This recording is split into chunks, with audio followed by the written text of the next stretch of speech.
बात करते हैं इसके development, nerve supply and blood supply की। तो देखो डेवलपमेंट अपने जो फाइब्रस लेयर होती है पैराइटल लेयर के साथ फ्यूज हुई रहती है।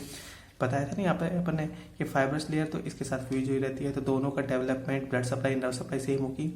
और ये अपने हार्ट की लेयर के साथ फ्यूज रहती है, तो हार्ट की और इसकी development, blood supply and nerve supply same होगी। तो देखो अपनी fibrous layer and parietal layer की सेम होगी एंड विजल लेयर एंड अपने हार्ट की सेम होगी।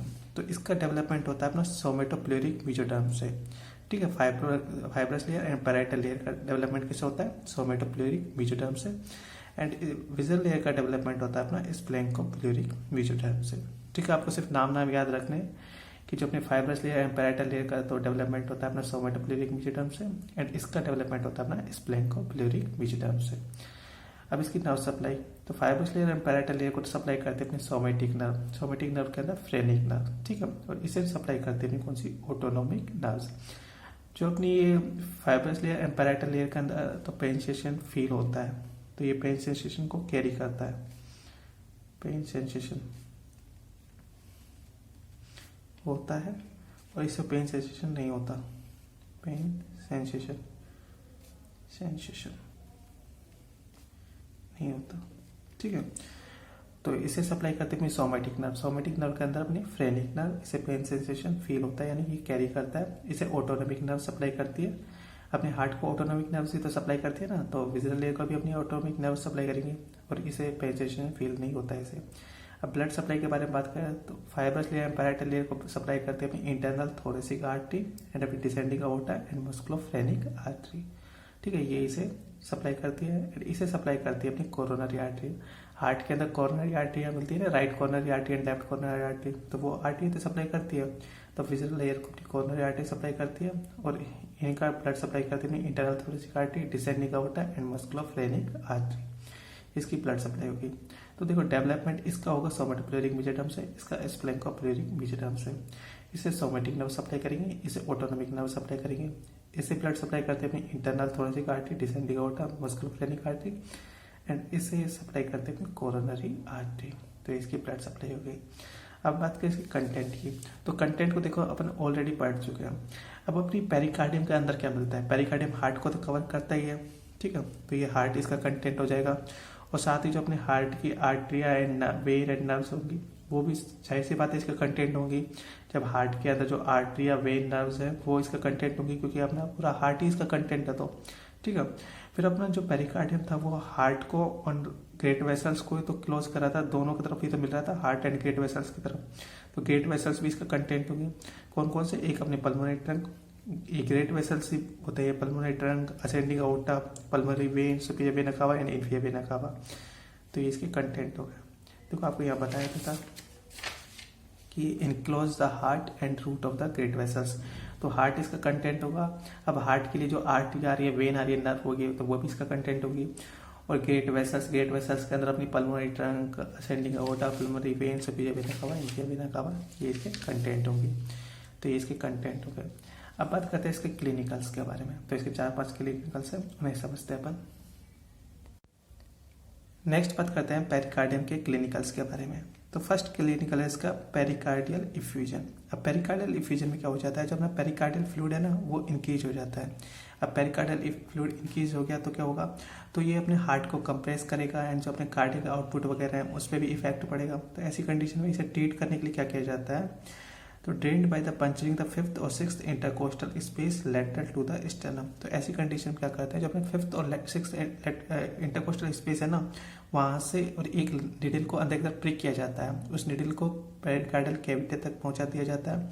अब पेरिकार्डियल कैविटी के अंदर अपना पेरिकार्डियल फ्लूइड होता है, तो उस निडल की हेल्प से और उसको बाहर की तरफ निकाल लिया जाता है अपने पेरिकार्डियल फ्लूइड को। ठीक है, तो पेरिकार्डियल फ्यूजन क्या हो जाता है? अपने पेरिकार्डियल फ्लूइड है वो इंक्रीज हो जाता है। नेक्स्ट अपना पेरिकार्डिटिस। अगर अपने पेरिकार्डियम के इन्फ्लामेशन हो जाए तो उसे क्या बोलते हैं? पेरिकार्डिटिस। अगर अपना हार्ट कंप्रेस हो जाए तो उसे क्या बोलते हैं? कार्डियक टेम्पिनिटी। नेक्स्ट है मिटल स्टेनोसिस। मिटल स्टेनोसिस में क्या हो जाता है? जब अपना लेफ्ट एट्रियम में ये इनलार्ज हो जाता है और लेफ्ट एट्रियम इनलार्ज हो गया तो ये क्या करेगा? Compress the oesophagus causing dysphasia.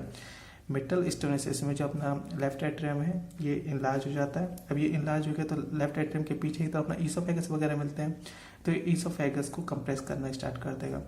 ऐसी कंडीशन में क्या हो जाएगा, डिस्फेसिया हो जाएगा। ठीक है, नेक्स्ट है मिटल स्टोनोसिस।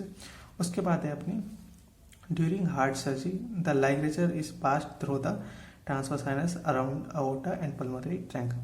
तो हार्ट सर्जरी के दौरान क्या अपने जो अओर्टा है एंड पल्मोनरी ट्रंक है इन्हें बांधना पड़ता है। तो लाइगेचर अपने जो बांधने के लिए कोई मटेरियल वगैरह कोई तार वगैरह होते हैं। ठीक है, तो हार्ट सर्जरी के टाइम में क्या करते हैं, जो अपनी असेंडिंग अओर्टा एंड पल्मोनरी ट्रंक होता है इन्हें बांधना होता है। तो इन्हें बांधने के लिए क्या करते हैं कि जो इनके नीचे की तरफ अपने ट्रांसवर्स साइनस से मिल रहा था, तो ट्रांसवर्स साइनस को से होके और लाइगेचर को अंदर की तरफ एंट्री करवाया जाता है। एंट्री करवा कर इन्हें बांध दिया जाता है अपने लाइगेचर के हेल्प से। ठीक है, असेंडिंग अओर्टा एंड पल्मोनरी ट्रंक को हार्ट सर्जरी के टाइम पे। तो ये अपने हो गए इसके क्लिनिकल्स में फर्स्ट है पेरिकार्डियल इफ्यूजन। इसमें पेरिकार्डियल फ्लूइड है जो इंक्रीज हो जाता है। ट्रीटमेंट के लिए इसमें क्या करते हैं, 5th और 6th इंटरकोस्टल स्पेस से ओके और एक नीडल को अंदर की तरफ प्रिक किया जाता है और फ्लूइड को बाहर की तरफ निकाल लिया जाता है। दूसरा है पेरिकार्डिटिस। इसमें क्या होता है, अपने पेरिकार्डियम का अगर इन्फ्लामेशन हो जाए तो उसे बोलते हैं पेरिकार्डिटिस। कार्डियक टेम्पोनिटी, इसमें अगर अपना हार्ट कंप्रेस हो जाए तो उसे कार्डियक टेम्पोनिटी बोलते हैं। फोर्थ है मिटल स्टेनोसिस। इसमें क्या होता है, लेफ्ट एट्रियम जो इनलार्ज हो जाता है। अब लेफ्ट एट्रियम इनलार्ज होकर ये क्या करता है, अपने जो ईसोफेगस है इसे कंप्रेस कर देता है, तो उसे क्या बोलते हैं, डिस्फेजिया।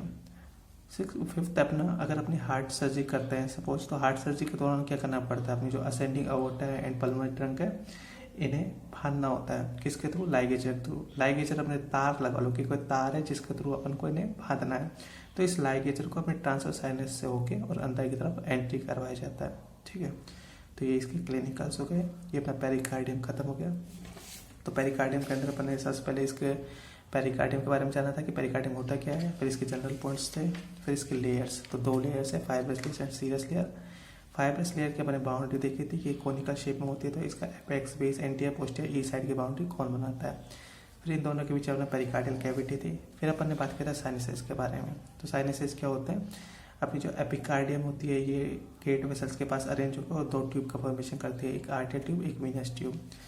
अब आर्टियल ट्यूब एंड वीनस ट्यूब के पीछे मिलता है ट्रांसवर्स साइनस। ठीक है, और 4 पल्मोनरी वेन्स के बीच में मिलता है अपना ओब्लिक साइनस। ये ट्रांसवर्स साइनस की बाउंड्री हो गई, ये ओब्लिक साइनस की बाउंड्री हो गई। फिर अपन ने इसका development, nerve supply and blood supply देखी थी। तो इन दोनों की एंड इसकी और हार्ट की डेवलपमेंट सेम होगी, ब्लड सप्लाई सेम होगी, नर्व सप्लाई सेम होगी, ये अपने बताया था। फिर कंटेंट के लिए अपने हार्ट एंड गेट वेसल्स को कवर करता है। तो हार्ट की वेन्स एंड नर्व्स तो आएंगी, साथ में गेट वेसल्स आ जाएंगे। कौन कौन से, pulmonary trunk, ascending aorta, pulmonary vein and superior vena cava, inferior vena cava, ये इसके कंटेंट।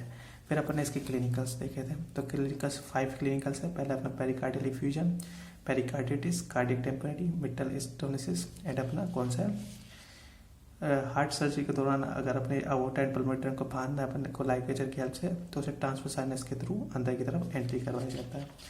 तो ये अपने क्लिनिकल्स हो गए, ये अपना पेरिकार्डियम कंप्लीट हो गया और ये इसकी डायग्राम हो गया। ठीक है, तो ये अपना पेरिकार्डियम कंप्लीट हो गया। नेक्स्ट बात करेंगे अपन हार्ट की ब्लड सप्लाई के बारे में। अगर आपको इसके नोट्स के PDF चाहिए तो आपको डिस्क्रिप्शन में लिंक मिल जाएगी, वहाँ से आप डाउनलोड कर लें। ठीक है, and now thanks for watching. If you like it please subscribe, share, comment and like in this video. Thank you.